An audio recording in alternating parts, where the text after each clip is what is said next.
Tangshan horo borjola mohon club amsiyo kirima singcha honnamani hanibai khongchibrui phalno khamui thapla sakha aboni bisingo puro nigomni khongsuko phalnokte lokroni khongba phalno khamui thapla sakha hini kok saka mayor Deepak Majumdar Krashala puro nigomni mayor Deepak Majumdar puro nigomni commissioner Shailesh Kumar Jadab te mayor in councilor borjola amsiyo hor khama thayo thangenaika asalo koktuma thunar biskamo phai puro nigomni mayor saka jeroni mani phan kamaka puro nigomni phajingti bahaike chuba jirubiman najanglai hini kok saka tabuksa jorati busuk rangmarni mani khamka tabubo সয়মানিয়াকো সাহায্য করা যেতে পারে পুরসভাতে।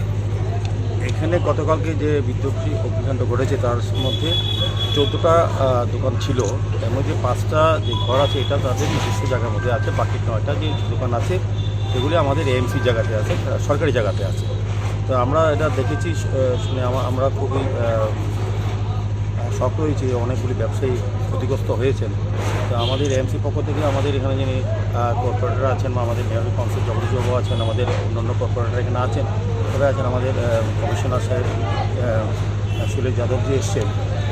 আমাদের উদ্দেশ্য হচ্ছে যারা ক্ষতিগ্রস্ত হয়েছেন তাদেরকে কিছু বিল দেওয়া যায় কি না, পরবর্তী সময় পার্মানেন্ট কোনো কনস্ট্রাকশন করে আমরা যাতে দ্বিতীয়বার এইভাবে ক্ষতিগ্রস্ত কোনো ব্যবসায়ী না হয়।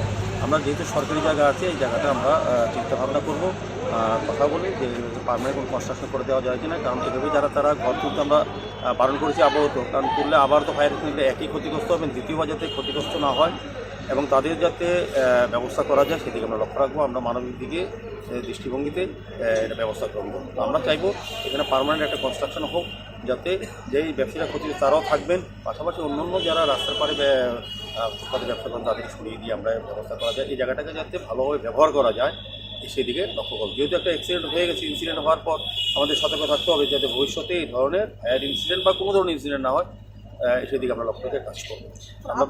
আপাতত এখন তারা কোথায় ব্যবসা করছে? এটা এখন ফাইনাল নয়, এটার সঙ্গে অনেক দপ্তর জড়িত আছে, শুধু এএমসি নয়, ওদেরকে সাহায্য করার জন্য এসডিএম অফিস থেকে সাহায্য করা হবে। আমরাও দেখছি, যেহেতু আমাদের জায়গা এটা, আমরা চাইবো এটা থেকে সুন্দরভাবে কনস্ট্রাকশন করে তাদের অবসর দেওয়া, তারা যাতে ব্যবসা করতে পারেন, তাদের পরিবার চালাতে পারেন, সেদিকে লক্ষ্য রাখবো। আপাতত আমরা বলেছি এখানে যাতে কোনো কনস্ট্রাকশন না করে, আমরা এখন ডিসিশন নেইনি, আমরা সরকার সবার সঙ্গে কথা বলে তারপর ওনাদের সঙ্গে কথা বলে আমি সিদ্ধান্ত নেবো যাতে ওনাদের ভালো হয় এবং পরবর্তী সময় কোনো ধরনের দুর্ঘটনা আমরা এড়াতে পারি। ক্ষয়ক্ষতির পরিমাণটা কত হবে এখনও তো পরিমাপ করে দেন, যে ভাষায় বলছে আমার মনে আস্তে আস্তে এটা পরিষ্কার হবে।